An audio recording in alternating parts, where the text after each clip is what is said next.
How to do block blast glitch. Hi guys, welcome to our channel. Let's begin. In this video, I will guide you through a couple of glitches that you can use to get unlimited lives or extra moves. For this, you want to open the Block Blast app on your device. If you don't have this application, head over to Play Store or App Store to download and install this.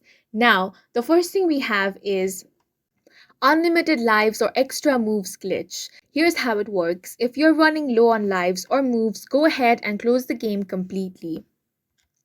After this, you want to open your phone settings. Now, you want to find the option of date and time in your settings. Tap on that. Now, you want to manually set the clock forward by a few hours. So, you want to turn off the automatic date and time, then tap on the set time option, and then move the clock forward a bit. Once that is done, you want to reopen the Block Blast game.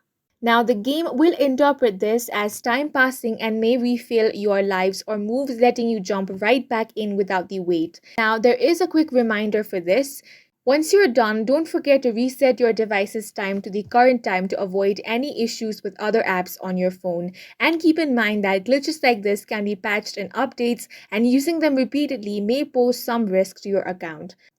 And that's it for this video. If you found it helpful, please make sure to hit the like button and subscribe for more videos like this.